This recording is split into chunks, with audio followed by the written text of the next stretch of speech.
Hello everyone, आज के video में class 6 geography chapter number 1 the earth in the solar system को discuss करने वाले हैं। बच्चों, हमारे दिन की शुरुआत एक बहुत ही ब्यूटीफुल सन से होती है। सनराइज के बाद में सनलाइट से पूरा का पूरा स्काई एकदम ब्राइट हो जाता है, जिसको हम कहते हैं कि धूप निकल आती है। धीरे धीरे टाइम निकलने के साथ साथ जब सनसेट होता है तो स्काई एकदम डिफरेंट नज़र आता है। धीरे धीरे स्काई में डॉट नज़र आते हैं और फिर जैसे जैसे रात बढ़ती जाती है वो डॉट्स और बढ़ते जाते हैं। इतने सारे डॉट हो जाते हैं कि हम उनको काउंट तक नहीं कर सकते। अगर हम रात को स्काई को अच्छे से ऑब्जर्व करें तो हमको स्काई के अंदर बहुत सारी सेलेस्टियल बॉडीज़ नज़र आती है। अब ये सुनने में तो बहुत डिफ़िकल्ट लग रहा है कि सेलेस्टियल बॉडी का मतलब क्या होता है, लेकिन इसका मीनिंग बहुत ईजी है। देखिए, सेलेस्टियल बॉडी का मतलब क्या होता है। All the objects that we see in the sky are called celestial bodies. तो बच्चों देखिए, जो भी हमें स्पेस में नेचुरल चीज़ें होती हैं, अब आप कहोगे कि स्काई में तो हमको एरोप्लेन भी दिखता है, लेकिन एरोप्लेन सेलेस्टियल बॉडी नहीं है क्योंकि वो नेचुरल नहीं है। ठीक है, तो स्पेस के अंदर हमको जितनी भी नेचुरल चीज़ें नज़र आती हैं वो क्या कहलाती है, सेलेस्टियल बॉडीज़। एग्जाम्पल लेते हैं हम stars, planet, moon, comet, asteroid, meteoroids and galaxies. तो ये सारी की सारी क्या है, हमारी सेलेस्टियल बॉडीज़। बच्चों, आपने कभी रात के टाइम में मून को अच्छे से ऑब्जर्व किया है? तो मैं आपसे क्वेश्चन पूछती हूँ कि क्या हमेशा मून का शेप सेम रहता है या फिर वो बदलता रहता है?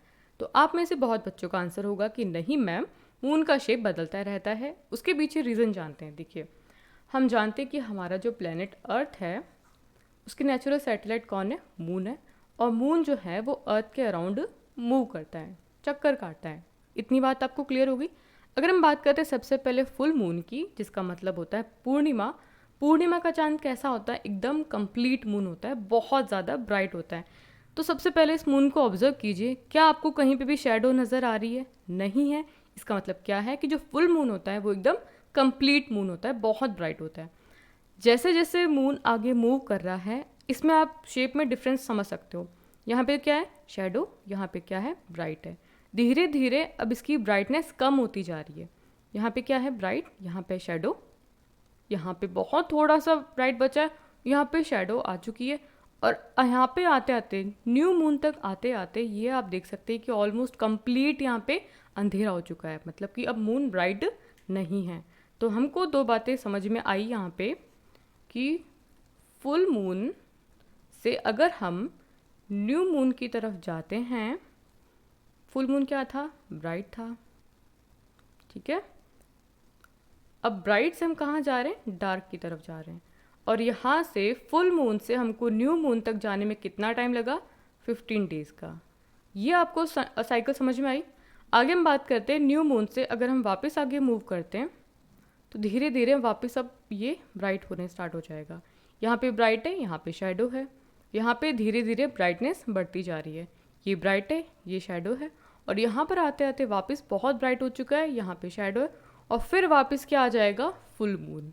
ठीक है, आपको समझ में आया कि न्यू मून से वापस फुल मून में हम क्या बात कर रहे हैं। न्यू मून से अगर हम वापस फुल मून की तरफ जाते हैं तो हमको कितना टाइम लगा, सबसे पहले तो 15 डेज़, क्लियर। उसके बाद में न्यू मून तो क्या था, डार्क था। अब डार्क से क्या हो जाएगा, ये वापस ब्राइट हो जाएगा। अंडरस्टैंड, समझ में आ रही चीज़ें आपको। ये ब्राइट होने के बाद में इसको कितना टाइम लगा, 15 डेज़। इसको टाइम लगा 15 डेज़ का। इसका मतलब क्या हुआ कि हमको महीने में एक बार पूर्णिमा होगी और महीने में एक बार क्या होगा, न्यू मून होगा। तो आपको ये साइकिल समझ में आई, 15 डेज से फुल मून से न्यू मून और फिर न्यू मून से वापस फुल मून। इस तरीके से मून जो है अपने शेप बदलता रहता है और इसीलिए हमको उसके अलग अलग शेप नज़र आते हैं। सो आपसे क्वेश्चन पूछा जा रहा है, do you wonder why can't we see the moon and all those bright tiny object during day time. मतलब कि जो रात के टाइम में जो चमकीली चीज़ें हमको स्काई में नज़र आती हैं वो दिन के टाइम में हमको नज़र क्यों नहीं आती। सोचने वाली बात है। तो आप मुझे बताइए इसका आंसर क्या हो सकता है।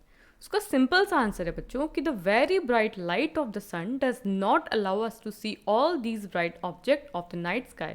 देखिए बच्चों, ये जो चीज़ें हमको जो रात को नज़र आती हैं वो दिन में भी होती हैं, कहीं गायब नहीं होती हैं। लेकिन दिन में क्या होता है कि जो सनलाइट है वो इतनी ज़्यादा होती है कि जो इनकी चमक है वो हमको नहीं दिखाई देती, क्योंकि जो सन है वो बहुत ज़्यादा ब्राइट है। जाती कहीं नहीं है, वो वहीं होती है, लेकिन सनलाइट के कारण वो हमको दिखती नहीं है। बच्चों, आपने कभी इस तरीके से किया है कि जो हम नाइट स्काई को देखते हैं, बहुत छोटे छोटे स्टार्स होते हैं, उन स्टार को हम ज्वाइन करके कोई इमेजिनरी शेप बनाते हैं। इमेजिनरी क्यों बोला जा रहा है? क्योंकि एक्चुअल में तो ऐसा कोई शेप होता नहीं है, हम अपने दिमाग में सोच के ऐसे बनाते हैं। जब मैं छोटी थी ना आपकी तरह, तो मैं क्या करती थी, अच्छे से स्टार को देखती थी, फिर उनके ना ऐसे डॉट बना बना के फिर उनको अच्छा से शेप बनाती थी। तो जो शेप बनाना होता है इमेजिनरी शेप, उसको क्या कहा जाता है? कॉन्स्टलेशन। तो कॉन्स्टलेशन का मतलब क्या होता है? Constellation is a group of star that make an imaginary shape in the night sky. क्या है कि तारों का एक ऐसा ग्रुप है जिसमें हम ज्वाइन करके क्या बनाते हैं?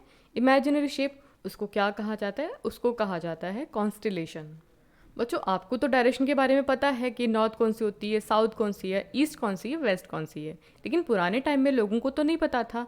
तो देखिए वो क्या करते थे डायरेक्शन का पता करने के लिए। अभी हमने बात की एक कॉन्स्टलेशन की, कि कॉन्स्टलेशन का मतलब क्या होता है कि हम कोई ग्रुप के एक इमेजिनरी शेप बना देते हैं। तो पुराने लोग क्या करते थे डायरेक्शन देखने के लिए, उनके पास में उन्होंने क्या ना एक इमेजिनरी शेप बना रखा था सप्तऋषि का, जिसमें क्या थे कि 7 स्टार्स थे। जैसे हम देख सकते हैं कि 1 2 3 4 5 6 एंड 7, इस तरीके से इन्होंने एक शेप बना रखा था, है ना? एकदम स्पून का शेप नज़र आ रहा है, लेकिन इसी की एकदम स्ट्रेट डायरेक्शन में एक पोल स्टार था। नज़र आ रहा है आपको ये पोल स्टार? ठीक है। अब सबसे इम्पॉर्टेंट बात क्या है इस पोल स्टार की, कि ये जो पोल स्टार है ना, ये हमको बताता है कि कौन सी डायरेक्शन है, नॉर्थ डायरेक्शन है। तो जो पुराने लोग थे उनको जब वो इस स्टार को देखते थे और इसके डायरेक्शन में देखते थे कि ये पोल स्टार कहाँ पर है, तो उनको आइडिया लग जाता था कि ये कौन सी डायरेक्शन है, नॉर्थ डायरेक्शन है। आज का ये हमारा इंट्रोडक्शन वीडियो था। नेक्स्ट पार्ट में हम डिस्कस करेंगे डिटेल में कि सेलेस्टियल बॉडी क्या होती है, प्लैनेट किसे कहते हैं, सन किस टाइप का होता है, बहुत सारी चीज़ों को डिस्कस करने वाले हैं। अगर आपको ये वीडियो पसंद आए तो इसे लाइक करें, दोस्तों के साथ शेयर करें, चैनल पर नए हैं तो चैनल को सब्सक्राइब करना है और बेल बटन दबाना है ताकि आने वाले वीडियोज़ की नोटिफिकेशन आपको मिल सके। आप हमको फॉलो कर सकते हैं फेसबुक और इंस्टाग्राम पे। मिलते हैं नए वीडियो के साथ में। Till then take care and have a good day.